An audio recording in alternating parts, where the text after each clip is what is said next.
Alright, in the first lesson of our training, we're going to begin discussing the standard lights found in 3ds Max and some of the basic parameters that are going to be used to control those lights.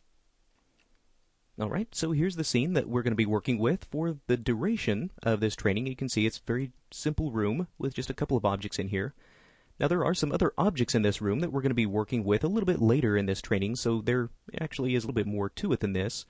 But for demonstration's sake, and just to keep our renders moving as quickly as possible, we're going to stick with just this simple setup, at least for the time being. Alright, so let's get started by adding a couple of lights into our scene.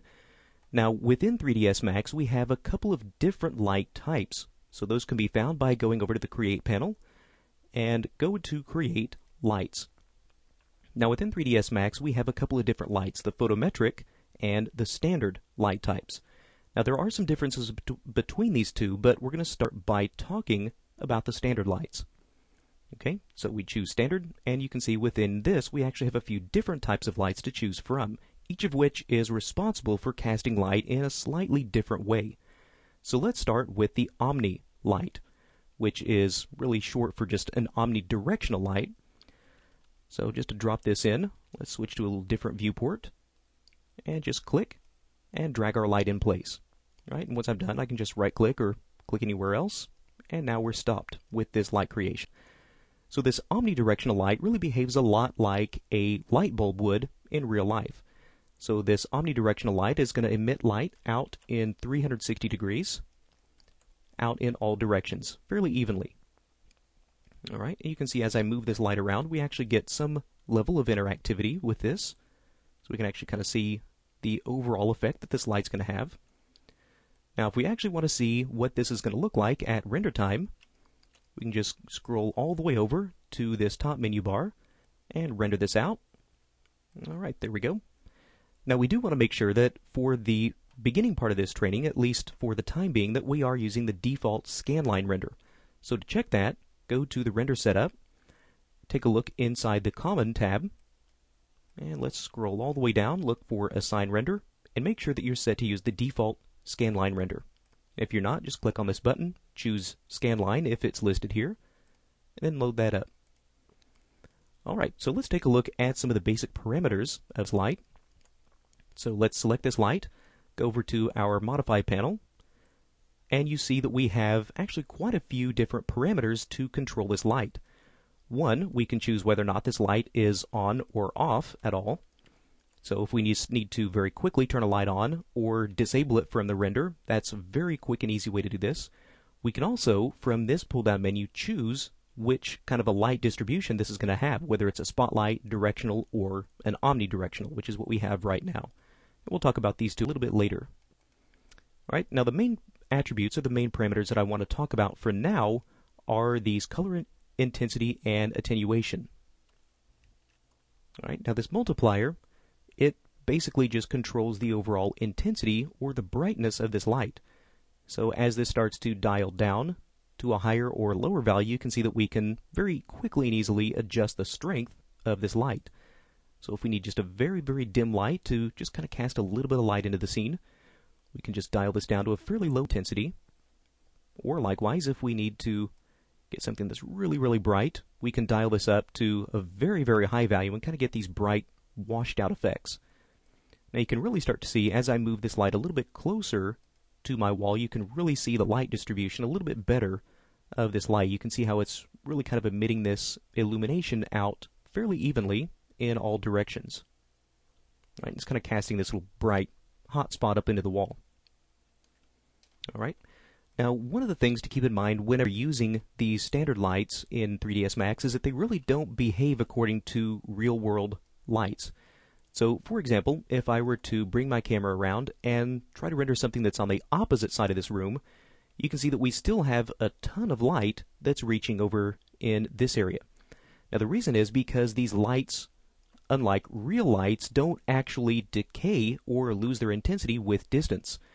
So really, if I had a point light or an omnidirectional light somewhere over in my scene, it could actually light something that's all the way over on the opposite side of my scene, regardless of how far it is. And really, that's not what you want if you want to try to get realistic lighting. So one thing that we can do with that is to either introduce a decay or use our attenuation. So with the decay, this is based first off an inverse, which is a little bit closer to how real light behaves, but still not quite. Now you'll notice that once we turn on this inverse, that we actually get kind of this little sphere of influence around light. And basically this is giving us a little bit more of a visual indicator of where this light is going to start losing its intensity. So what we should see as we now render is we have now a very bright intensity that's contained within this kind of a sphere of influence. And then as we get further out, that light will start to decay until by the time we get to the other side of the room, you can see now we've lost a lot of intensity. All right, so getting a little bit better, but still not quite the way light behaves in real life. Now, if you really want to get a little bit more accurate, we would use something like an inverse square, which makes the light fall off even faster.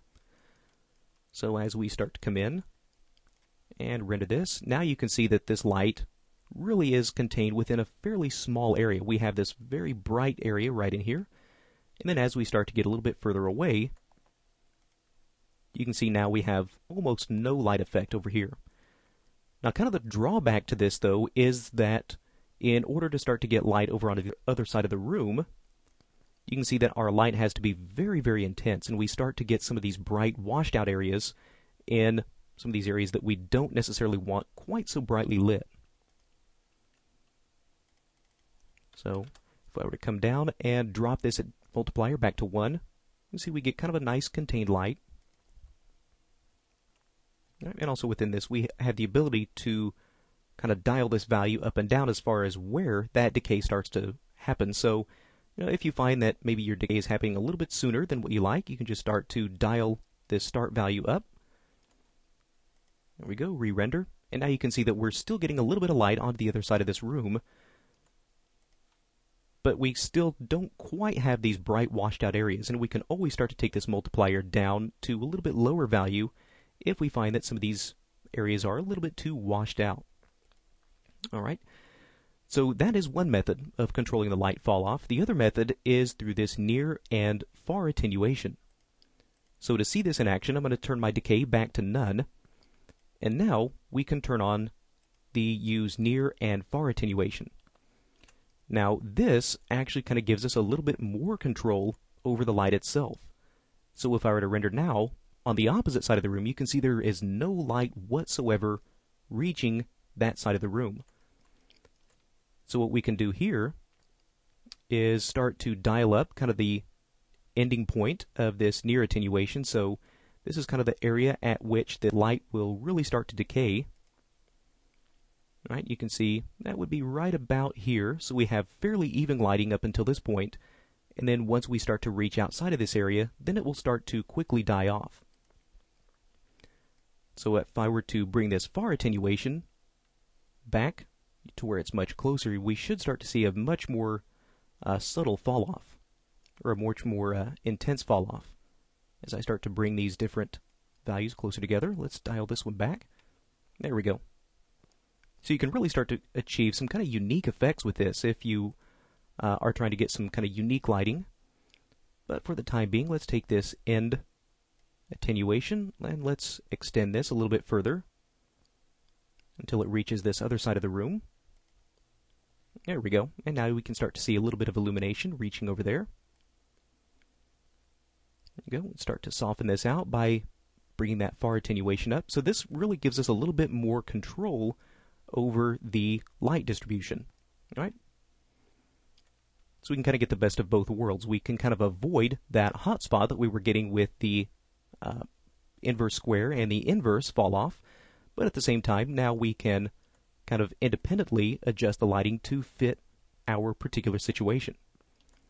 All right, so that's the different decays and the different multipliers, as well as the color multiplier.